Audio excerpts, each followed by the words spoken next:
Comme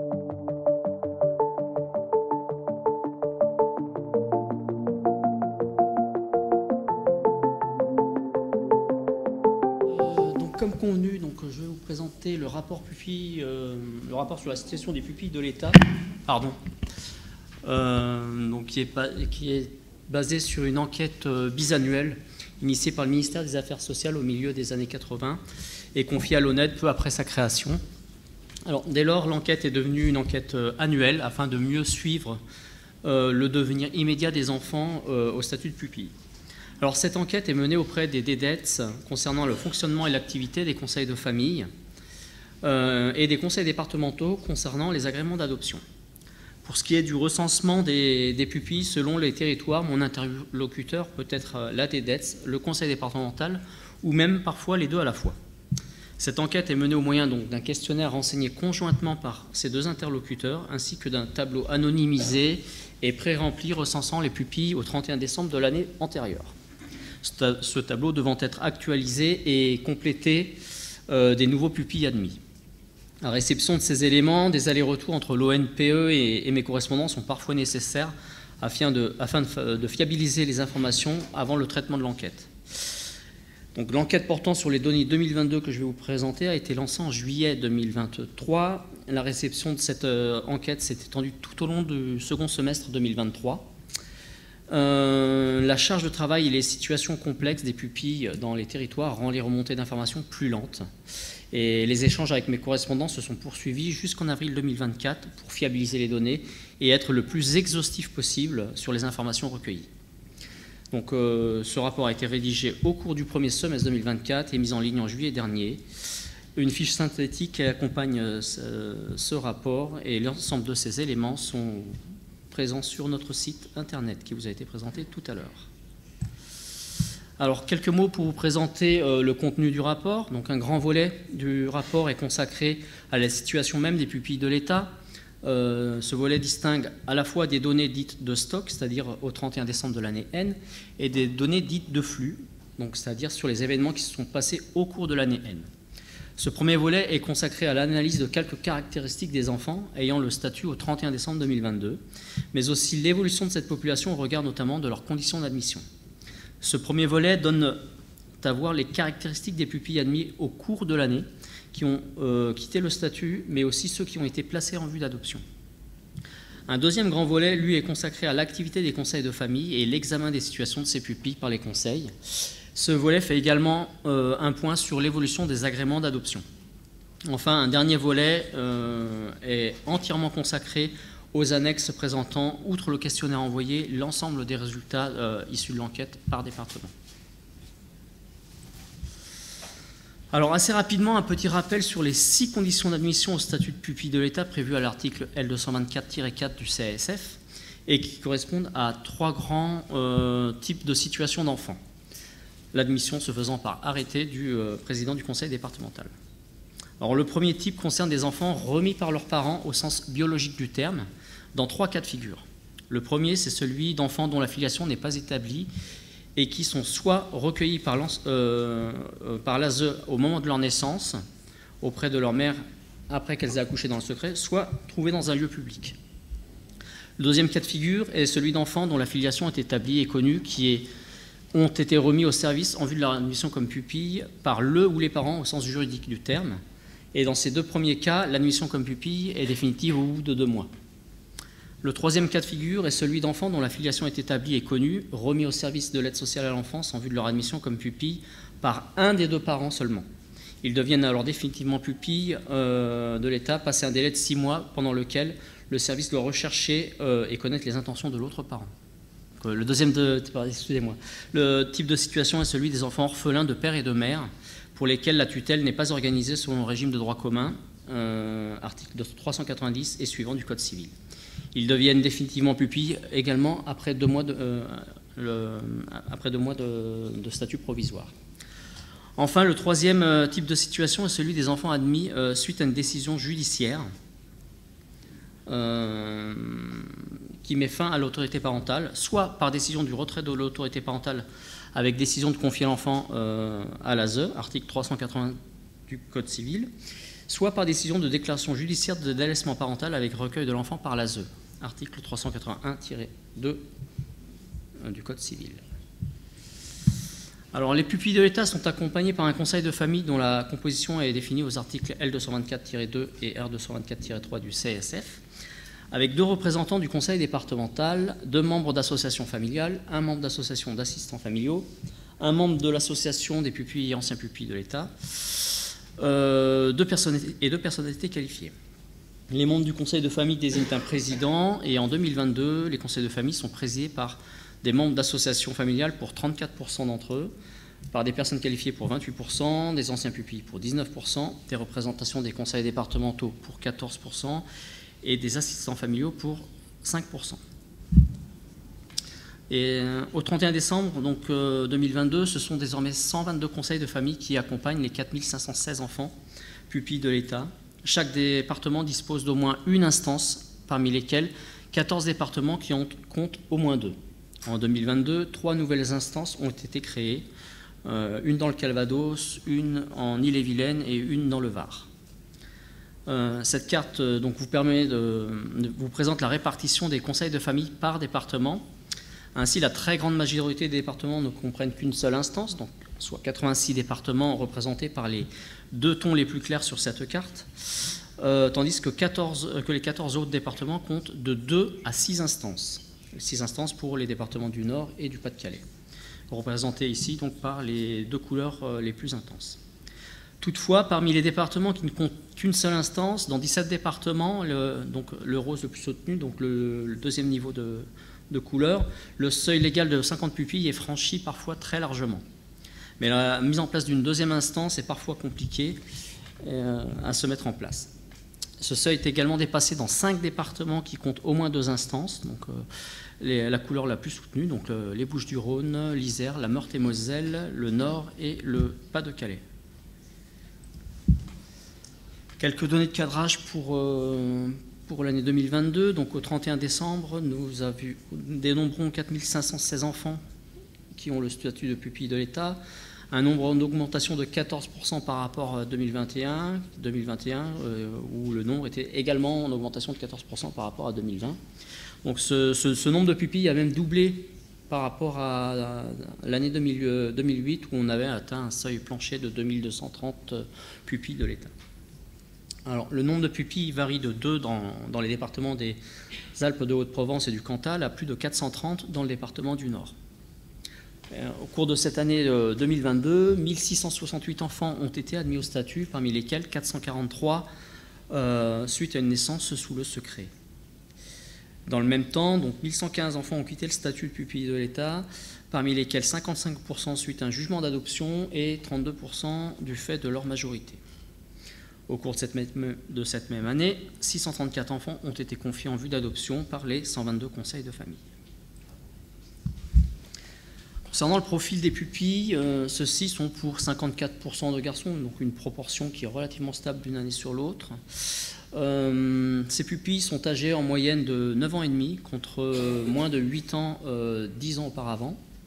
Cette augmentation s'explique notamment par une proportion plus faible de pupilles âgées de moins d'1 an, leur proportion étant passée de 25% en 2012 à 8% en 2022.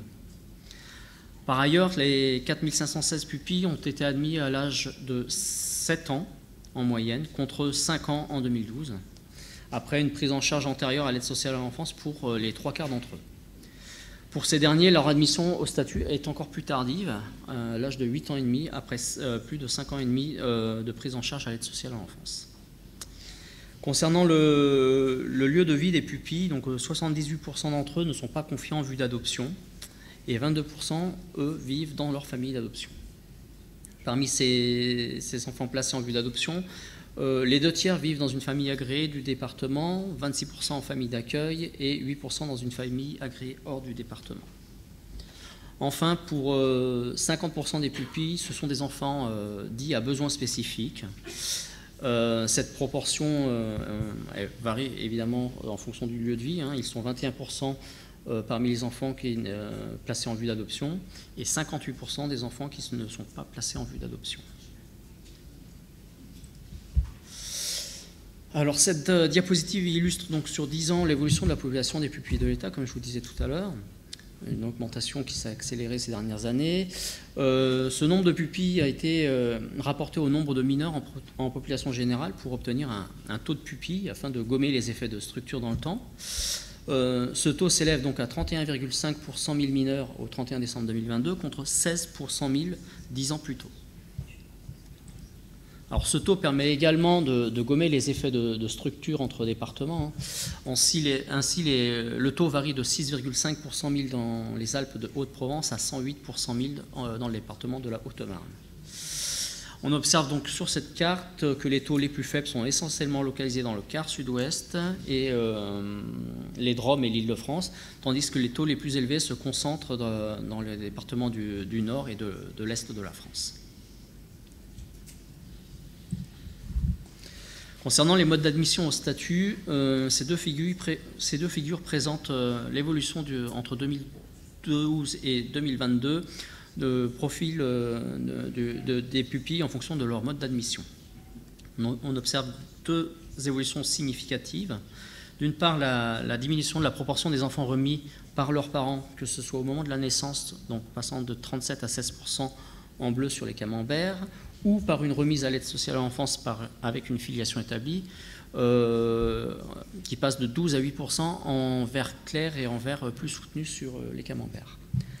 L'autre évolution significative, c'est l'augmentation de la proportion d'enfants admis suite à une décision judiciaire, qui passe de 41 à 68%, donc on observe en rouge et en rose sur les camemberts. Ce sont essentiellement des enfants admis suite à une déclaration judiciaire de délaissement parental qui passe de 33 à 58% sur cette période. Quelques mots sur les naissances sous le secret. Donc après avoir atteint un seuil plancher en 2021, le nombre de naissances sous secret augmente légèrement, passant de 390 naissances à 443 en 2022. Néanmoins, cette augmentation s'inscrit dans une tendance longue à la baisse, comme vous pouvez le voir sur le graphique, passant en moyenne d'un peu plus de 600 entre 2012 et 2017 à un nombre se situant entre 400 et 450 depuis 2021. Rapporté aux naissances, ce taux de naissance sous le secret s'élève à 61 pour 100 000 naissances en 2022. La carte que vous voyez là illustre la variation de cet indicateur.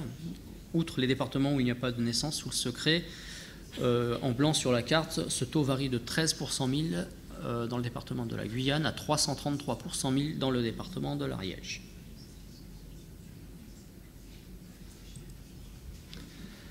Alors, lorsqu'on observe la structure par âge des pupilles admis au statut entre 2012 et 2022, la part des enfants de moins d'un an, donc je vous le disais tout à l'heure, parmi l'ensemble des pupilles de l'État est passée de 66% en 2012 à 29% en 2022. Là, nous sommes sur des données de flux, donc c'est ce qui s'est passé donc en 2012 et en 2022. Tout à l'heure, nous étions sur des données de stock. La part des enfants de 10 ans, elle, est passée de 14 à 36% sur cette même période. Donc ce vieillissement de la population trouve sa traduction dans le bouleversement observé des conditions d'admission au statut. Cette figure illustre l'évolution du profil des enfants admis entre 2012 et 2022 et on distingue clairement deux tendances inverses là aussi. Donc l'augmentation d'une part des enfants admis suite à une déclaration judiciaire d'abandon ou de délaissement parental depuis 2016 qui passe de 22 à 49%. Et la diminution qui en découle de la part des enfants admis sans filiation, qui passe de 59 à 27% au cours de cette même période. Alors, ces changements trouvent leur origine dans les premières instances de révision des statuts des enfants mises en place dans quelques départements bien avant la loi de 2016. La loi de 2016 a consacré et généralisé sur le territoire national les commissions de statut qui se mettent progressivement en place. Ainsi, au 31 décembre 2022, nous avons recensé 82 commissions d'examen de la situation des enfants confiés. Cette loi de 2016 facilite le prononcé des déclarations judiciaires de délaissement parental en replaçant l'adoption comme un projet de vie parmi d'autres. Alors, outre la définition d'un projet de vie, l'apport de ce changement de statut est l'exercice d'une autorité parentale par le tuteur en lien avec le conseil de famille. À propos des projets de vie, donc l'enquête de 2022 permet de donner les premiers résultats. Ainsi, pour chaque enfant, nous savons quel projet est envisagé par le conseil de famille, entre adoption simple, adoption plénière, parrainage, accueil durable et bénévole, ou encore le maintien dans le lieu de placement. Je vais y revenir dans une diapo juste après. Là, ce que nous apprend l'enquête sur le délaissement, donc entre 2011 et 2022, donc voilà, ce graphique permet de mieux visualiser les effets de la loi de 2016 sur l'augmentation du nombre d'enfants admis au statut suite à une déclaration judiciaire de délaissement parental. Donc avant 2016, on observe une croissance lente d'admission d'enfants à la suite de ce mode d'admission, donc plus 70% entre 2009 et 2016. Après de 2016, le nombre d'admissions a été multiplié par 3, passant de 268 à 815 entre 2016 et 2022. Toujours concernant les enfants donc, admis suite à une déclaration judiciaire de délaissement parental, cette figure met en regard le nombre d'admissions, donc les barres dans l'histogramme, l'âge à l'admission et la durée de prise en charge antérieure à l'aide sociale à l'enfance. Et ainsi, entre 2009 et 2022, l'admission se fait plus tardivement, passant de 7 ans à près de 9 ans sur la période. On observe clairement une élévation de l'âge à l'admission après 2016, dans la mesure où la loi de 2016 met l'accent sur le projet de vie qui ne sont pas forcément l'adoption, là où l'âge des enfants peut être un frein à celle-ci. Dans le même temps, la durée de la prise en charge avant l'admission s'allonge, passant de 5,6 à 6,4 ans. On note toutefois une diminution de l'âge à l'admission depuis 2019, ainsi que de la durée de la prise en charge antérieure depuis 2018. Concernant les projets de vie, donc l'enquête nous apprend que parmi les 1668 enfants admis en 2022, 9% d'entre eux ont quitté rapidement le statut, essentiellement restitué à leurs parents de naissance. 311, donc soit 19% des enfants, ont rapidement été confiés en vue d'adoption, essentiellement des enfants sans filiation pour lesquels des projets de vie se mettent rapidement en place. Enfin, 1202 enfants admis en 2022 ne sont pas confiés en vue d'adoption au 31 décembre. Parmi ces derniers, donc, nous avons pu collecter les informations sur les projets de vie envisagés par les conseils de famille, et pour 81% de ces enfants, sachant que pour les 19 autres pourcents, l'information n'était pas forcément, était difficile à recueillir. Alors parmi ces enfants, donc pour 46%, donc soit 453 enfants, il n'y a pas de projet défini à ce stade compte tenu de l'admission récente. Les 4/5 de ces enfants ayant été admis suite à une décision judiciaire. Pour 31% de ces enfants, soit 304 enfants, le projet de vie est un projet d'adoption, parmi lesquels 50% de ces enfants ont été admis à la suite d'une déclaration judiciaire de délaissement parental, et 29% d'enfants sans filiation. Pour 18%, soit 173 enfants, d'autres projets sont envisagés, parmi lesquels le maintien dans son lieu de placement est prévu pour un enfant sur 2. Et le parrainage et l'accueil durable, et bénévole sont envisagés que pour 4% d'entre eux, soit une cinquantaine d'enfants en tout. Pour terminer, un petit point sur les agréments d'adoption. Donc au 31 décembre 2022, ce nombre d'agréments en cours de validité se chiffre à 8800, un nombre en recul de 6% par rapport à 2021. Évolution qui prolonge en fait ce qui est constaté depuis le 31 décembre 2006, où à l'époque il y avait plus de 28 500 agréments en cours de validité, soit 69% moins 69% depuis 2006. Par ailleurs, au cours de l'année 2022, les services des conseils départementaux ont reçu un peu plus de 3500 nouvelles demandes d'agrément de la part de couples ou de personnes seules, un nombre en recul également de 16% par rapport à 2021. Dans le même temps, près de 2100 agréments ont été accordés, un nombre stable à peu près depuis 2018. Alors pour finir, une dernière illustration montrant l'hétérogénéité territoriale concernant le taux d'agrément en cours de validité. Là aussi, nous calculons un taux afin de pouvoir comparer les départements entre eux. Et ce taux d'agrément en cours de validité s'élève à 30 pour 100 000 au 31 décembre 2022, variant de 6 pour 100 000 à Mayotte à 56 pour 100 000 en Corse. Voilà ce que je peux vous dire avec mes excuses pour le petit retard.